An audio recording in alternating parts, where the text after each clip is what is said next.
안녕하세요. 나이 마흔이 넘어서 이제서야 제 인생을 찾아 제대로 살고 있는 평범한 아줌마입니다. 어렸을 적부터 저는 특출나게 무언가를 잘하지 않았어요. 공부를 하는 것도 예체능을 하는 것도 늘 딱 보통에 머물렀었죠. 그런 제가 명문대에 갈 수 있었던 건 딱 하나, 부유한 집안에서 태어나 온갖 교육에 돈을 쏟아부으셨던 부모님 덕분이었습니다. 그 당시만 해도 화수분 마냥 돈이 평생 나올 줄 알았어요. 그런데 기가 막히게 제가 대학을 가자마자 집에는 소위 말하는 빨간 딱지가 붙기 시작했습니다. 한번 사업이 휘청이니 빚더미에 앉는 건 순식간이었어요. 부모님은 하나뿐인 외동딸이었던 저를 놔두고 야반도주를 하셨어요. 집은 경매로 넘어가 버리고 나름 부잣집 외동딸로 곱게 자란 저는 한순간에 길 위에 버려진 셈이었죠. 미안하다며 부모님이 남겨놓으신 최소한의 돈과 달랑 한 줄 쓰여진 쪽지와 함께요. 부모님이 저에게 주신 돈으로는 일주일을 버티는 게 고작이었어요. 다행이었던 건 제가 방학이었다는 것과 그래도 한 학기 등록금치 학교는 다닌 것입니다. 1학년 2학기부터는 학교로 돌아갈 수 없었어요. 등록금은커녕 입에 풀칠할 돈도 없으니까요. 정말 손에 물도 안 묻히고 자라서인지 일을 해도 실수투성이에 하루 만에 사장님에게 잔뜩 혼이 나서 더 이상은 나오지 말라는 이야기를 듣기도 했습니다. 그러던 중 저희 집이 한창 돈을 불리고 있을 때 저희 옆집에 사시던 가족을 만났어요. 저를 보시고선 무슨 일이냐며 건너 소식을 들었다며 제가 걱정이 돼서 찾아오셨다고 하더라고요. 그리고선 잠시 자기네 집에 들어와서 사는 건 어떠냐며 먼저 물어봐 주셨습니다. 그 말에 저는 하늘에서 내려온 동아줄을 잡은 기분이었어요. 당장 내일은 어디서 자야 할지를 걱정하며 벼랑 끝에 몰렸다가 어머님의 손을 잡고 땅의 한가운데로 끌어당겨진 셈이나 다름없었죠. 덕분에 얼마 없는 짐을 들고 그 집으로 들어갔습니다. 그곳에는 어렸을 적에 자주 놀던 오빠가 있었는데 어찌나 얼굴이 그대로인지 10년 만에 만났는데도 한눈에 알아봤습니다. 오랜만에 만나 반가워서 어렸을 적 이야기부터 해서 그동안 어떻게 살아왔는지 한참을 이야기하는데 어머니가 그 모습을 굉장히 흐뭇하게 보고 계셨어요. 그렇게 한참을 지켜보시다가 갑자기 둘이 너무 잘 어울린다며 그냥 결혼해버리는 건 어떠냐고 먼저 물으셨습니다. 그 말에 저도 조금 당황했지만 더 당황스러운 건 오빠의 반응이었어요. 엄청 화를 내면서 다시는 그런 소리 하지 말라고 하고서는 문을 쾅 닫고서는 방으로 들어가 버렸습니다. 제가 놀란 토끼 눈으로 있자 어머니는 인자하게 웃으시면서 부끄러워서 저러는 거니까 신경 쓰지 말라며 진지하게 저희가 결혼했으면 한다며 말씀하셨습니다. 저도 처음에는 이제 막 만났는데 무슨 그런 이야기를 꺼내냐며 그리고 제가 오빠를 넘보는 건 주제 넘는 짓인 것 같아 절대로 오빠를 연애 상대로 보지 않을 거라고 못을 박아두었습니다. 그런데 어머니는 포기하지 않으시고 반년을 저와 오빠를 설득하시더니 기어코 저희는 결혼을 해서 부부가 되었습니다. 이제 시어머님이 된 거였죠. 저희 부모님께서 겨우 연락이다 제가 결혼을 하게 되었다는 소식을 전했지만 아버지는 중동 국가까지 가셔서 일하고 계셨고 어머니는 빚쟁이들을 피해서 다니시느라 저에게까지 올 여력이 없다며 미안하다고 하셨습니다. 부모님이 못 오신다고 했을 때 남편은 그럼 그냥 결혼식을 올리지 말고 혼인신고만 하고 사는 건 어떠냐고 먼저 제안했었지만 시부모님은 그게 무슨 소리냐며 결혼식을 어떻게든 올리라면서 밀어붙이시는 바람에 제 결혼식의 혼주석은 텅텅 빈 채로 진행되었어요. 결혼식을 하는 내내 남편의 얼굴은 새신랑의 표정이 아니었습니다. 무엇이 그리 마음에 들지 않는지 혼주석이 비어있는 것도 저였지만요. 오빠는 결혼 상대로 영 제가 마음에 들지 않았던 것인지 결혼을 하고서도 1년을 넘게 사업을 물려받는 공부를 한다는 핑계로 집에도 잘 들어오지 않았어요. 시아버님이 저와 결혼을 한다는 조건으로 사업을 물려주신 거라 저와 결혼을 하기로 결정한 후부터 본격적으로 사업을 물려받기 위해 여기저기 다니며 인맥도 넓히고 공부도 했었기 때문에 초반에는 그럴 수 있다고 스스로 위안을 하였습니다. 그런데 제가 첫째 아이를 가지니 그때부터 남편이 가정에 충실해지기 시작했어요. 임신한 저를 위해 과일이며 고기며 매일매일을 사올 정도로 태도가 180도 바뀌었습니다. 그런 남편을 보면서 내심 기분이 좋아졌어요. 첫째가 태어난 후부터는 시부모님이며 남편 할 것 없이 아들을 금이야 오기야 하며 키웠습니다. 아이를 낳고 나면 보통 아내는 누구의 엄마로만 대해지는 게 비일비재했었지만 저희 부부는 오히려 아들을 낳고 동네에서 인꼬 부부로 소문이 날 만큼 금슬이 좋아졌습니다. 그렇게 사이가 좋으니 둘째도 순식간에 가졌습니다. 그렇게 연년생인 두 아이뿐만이 아니라 첫째와는 8살 차이가 나는 셋째를 낳을 때까지만 해도 저희 부부 사이에는 아무런 문제가 없었습니다. 그런데 셋째를 낳고 난 이후부터 남편은 또다시 밖으로 나돌기 시작했어요. 마치 처음 결혼했을 때처럼 이 핑계 저 핑계를 대며 집으로 돌아오지 않는 게 일상이 되어버렸죠. 두 아들이 아빠와 놀고 싶다며 한참 떼를 썼지만 남편은 밖으로만 돌았습니다.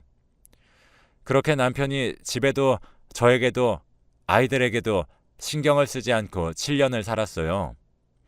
셋째도 초등학교를 들어갈 나이가 되었고 첫째는 중학교를 다녔어요.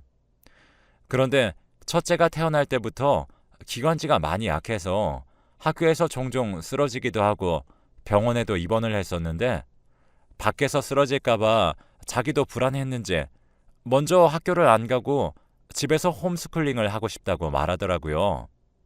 저는 아이가 학교를 평범하게 다녔으면 좋을 것 같다는 생각을 했지만 아무래도 아이의 몸을 생각하면 첫째의 말처럼 홈스쿨링이 나을 것 같았어요. 그래도 그 사이에 몸이 좋아져서 고등학교는 다시 다닐 수 있으니까 마냥 혼자서 하지 말고 과외 선생님을 붙여주겠다고 하니 첫째도 다시 몸이 좋아지기만 한다면 학교를 다시 나가고 싶은 건지 흔쾌히 좋다고 했습니다. 아무래도 자기도 혼자서 공부하면 뒤처질까봐 불안하긴 한가 보더라고요. 그런 김에 이제 막 중학교를 올라간 둘째도 과외를 시키기로 했습니다. 아무래도 첫째 아이의 전체적인 학습도 봐주고 둘째 학습은 부족한 부분만 봐준다고 하더라도 과외를 맡아주시는 분은 저희 아이들만 맡았으면 했습니다. 그래서 남편이 교육 쪽으로 사업을 하고 있었기 때문에 이런저런 인맥을 통해 믿을 만한 사람으로 과외 선생님을 구했습니다. 저와 비슷한 나이의 남자였는데 어찌나 아이들을 잘 다루는지 과외가 끝나고 선생님이 가고 나면 아이들은 저녁 내내 선생님과 있었던 일에 대해서 조잘조잘 떠들어댔어요. 거기에다 아이들을 가르치는 것도 어찌나 잘하시는지 갈수록 과외 선생님은 마음에 쏙 들었습니다. 두 아들도 자기네들 아빠보다 과외 선생님을 더 잘 따랐어요. 거기다가 일주일에 2-3번은 이른 오후부터 해서 둘째가 학교를 마칠 때까지는 첫째 수업을 하고 둘째가 학교를 마치고 집에 오면 다시 둘째 과외를 한다고 저녁까지 먹고 가는 경우가 많다 보니 정말로 일주일에 남편과 아이들이 밥을 함께 먹는 횟수보다 많았습니다. 거기에다 막내딸이 말을 안 듣고 저녁을 먹으면서 말썽을 부려서 제가 밥을 못 먹고 있으면 저보고는 편하게 식사하시라고 말씀하시고선 셋째를 돌봐주기도 했습니다. 처음에는 그런 행동들이 부담스럽기도 하고 혹시나 다른 흑심이 있어서 그런 건가라는 생각까지 했습니다. 그런데 일편단심 자기 아내밖에 없는지 식사를 하면서나 틈만 나면 자기 아내의 사진을 보여주며 자랑하기 바쁜 모습을 보고 제가 쓸데없이 의심했구나 생각하고 넘겼어요. 그 후로도 남편은 가정을 또다시 나몰라라 하고 과외 선생님과는 각자 아이들 이야기나 이런저런 이야기를 하는데 생각보다 말이 잘 통해서 가끔씩은 과외가 끝나고도 집에서 한참을 수다를 떨다 가기도 했습니다. 그러다가 집도 가까워서 장도 같이 보고 자기가 요리도 잘한다면서 직접 사온 재료들로 아이들 과외가 끝나고 다 같이 먹을 저녁도 직접 해주기도 했습니다. 가랑비에 옷 젖는 듯 점점 그런 일들이 늘어날 때쯤 점점 선을 넘는다는 것도 인식하지 못하다가 한참 과외 선생님이 저녁을 대신해 주고 있을 때 어머님이 집에 오셨을 때야 아차 싶었습니다. 일단 아이들의 과외 선생님이라고 소개를 시켜드렸지만 시어머니의 떨떠름한 그 표정에 선을 넘는 행동이었다는 걸 깨달았습니다. 과외 선생님도 저희 시어머니의 눈치를 살금살금 살피면서 이만 가봐야겠다면서 다 차려놓은 음식은 먹지도 않고 쏜살같이 집을 나갔습니다.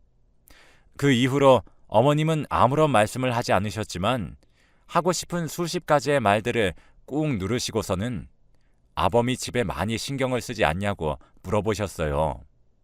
그 말을 듣자 제가 처신을 잘못했다는 생각에 그렇지 않다면서 아이들 과외 선생님일 뿐 그 이상도 이하도 아닌 사람이라고 해명했습니다. 분명한 오해는 맞았지만 오해할 수밖에 없는 상황을 만든 것도 저였기 때문에 그 이후로는 과외를 할 때마다 가정부 아주머니에게 집을 맡기고 저는 집에서 자리를 피했습니다. 그 이후로 과외 선생님을 제대로 보지도 않은 채로 2달이 지났습니다. 그러던 중에 아이들도 요즘 선생님이 이상하다며 저에 대한 이야기를 물어보고 그래서 이때다 싶어 이제 과외를 그만둔다고 말해야겠다 싶어서 둘째의 과외가 끝나는 시간에 맞춰서 오랜만에 집으로 들어와 선생님을 기다렸습니다. 과외가 끝나고 나오자마자 저는 잠시 드릴 말씀이 있다고 아이들이 없는 곳에서 이야기를 했습니다. 제가 먼저 이제 과외를 그만둘 거라고 이야기를 하자 선생님은 그 이야기를 듣고 잠시 생각을 하더니 자신의 가방에서 서류 봉투를 꺼내서 저에게 주었습니다.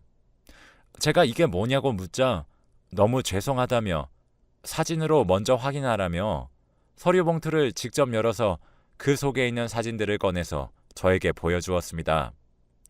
그 사진에는 저희 남편과 어떤 여자가 데이트를 하는 장면이 찍혀 있었어요.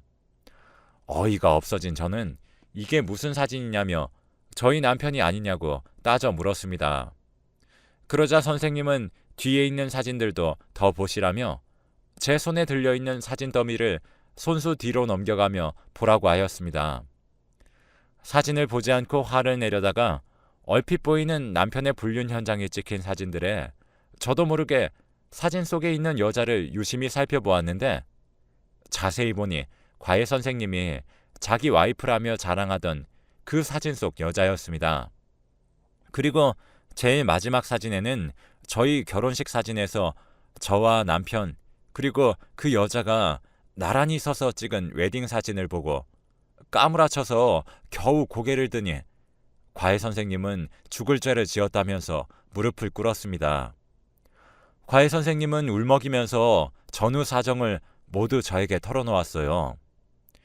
자기 아내가 바람을 피는 것 같아서 뒷조사를 하던 중에 그 상대가 제 남편이라는 걸 알았고 저희 남편에 대해 정보를 모아서 복수를 하려고 했답니다. 그런데 그 복수라는 게 자기 아내와 저희 남편이 바람이 난 것처럼 저를 유혹해서 남편도 자기와 똑같은 기분을 느끼게 해주고 싶었다고 해요. 거기에다 일부러 아이들과도 남편보다 더 친해져서 자기 가정을 무너뜨린 것처럼 저희 남편의 가정도 아주 산산조각을 내버리려고 했었다면서요.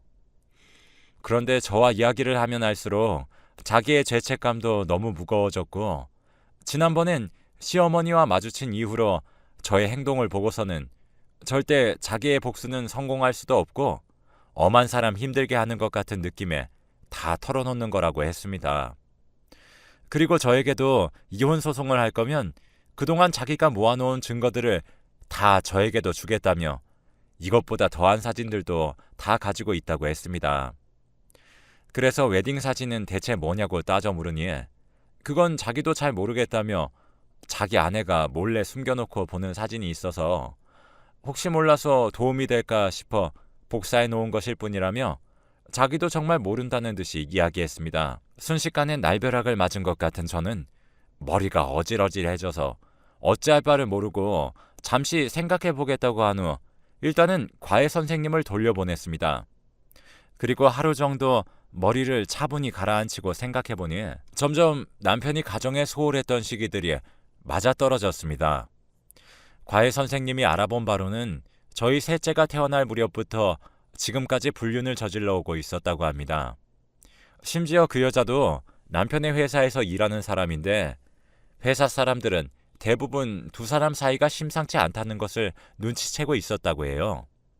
그 말을 들으니 참 나만 바보 같았구나 생각이 들면서 이혼을 결심했습니다. 그리고 곧바로 시부모님 댁으로 향했어요. 과외 선생님한테 들러 그 사람이 가진 모든 증거를 받아내서 시부모님 댁에 도착하자마자 그 자리에 앉기도 전에 그동안 감사했다며 이제 이혼할 거라고 선언했습니다. 깜짝 놀란 시아버님은 그게 무슨 당치도 않는 말이냐면서 어린아이가 셋이나 있는데 둘이 갈라서면 아이들은 어떻게 할 거냐는 등의 이야기를 하셨습니다. 어머님은 그럴 줄 알았다는 듯이 무슨 이야기를 듣고 결심한 거냐고 물으셨습니다. 이때다 싶어 저는 바로 사진들을 보여주며 애들 아빠가 몇 년을 바람 피우고 있었다며 몰랐으면 몰랐지 알게 된 이상 그냥 넘어갈 수는 없다고 말씀드렸었죠. 아버님은 이게 뭐냐며 사진을 보시더니 아직도 이 꽃뱀이 자기 아들 발목 잡는다고 뒷목을 부여잡으셨습니다. 아버님의 반응을 보고 시부모님도 이 상간녀를 알고 있다는 사실을 깨달았습니다. 제가 알고 있는 여자냐고 물으니 아버님은 그제서야 제 눈을 피하시며 예전에 여시 같은 여자한테 걸려서 남편이 정신을 못 차린 적이 있는데 그 여자가 이 여자였다고 말씀하셨습니다.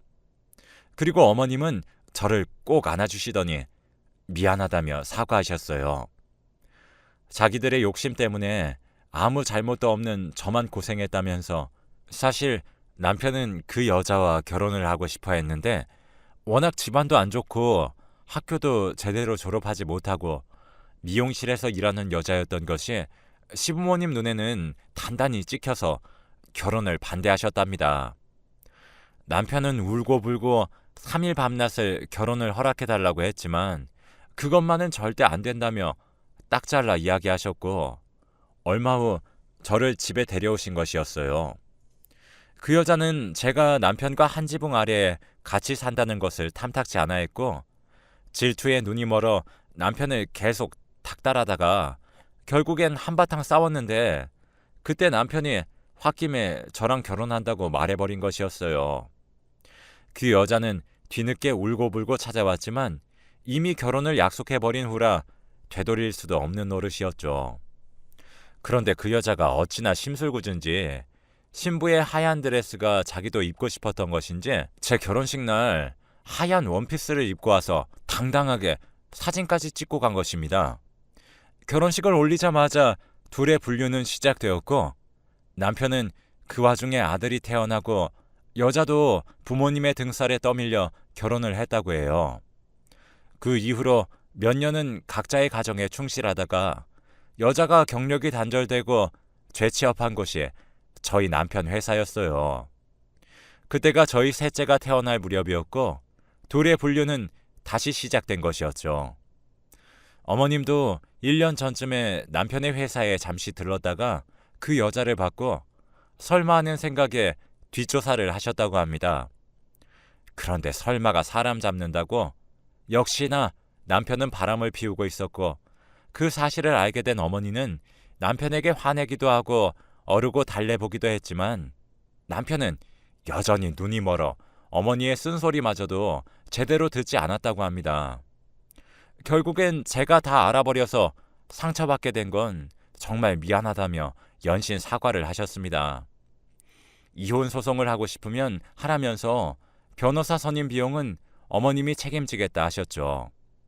그래서 그 길로 당장 이혼 소송 서류를 제출하고 남편과 이혼을 했습니다.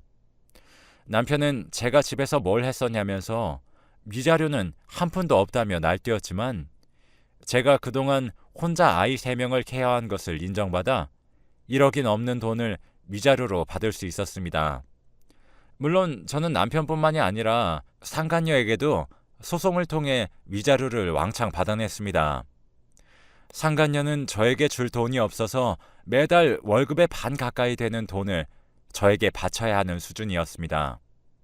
그리고 아이들에게 엄마와 아빠 둘 중에 누구와 함께 살고 싶냐는 말에 세 아이 모두 망설임 없이 저를 택해 주었어요. 그래서 남편에게 양육비 명목으로도 한몫 크게 받아낼 수 있었습니다.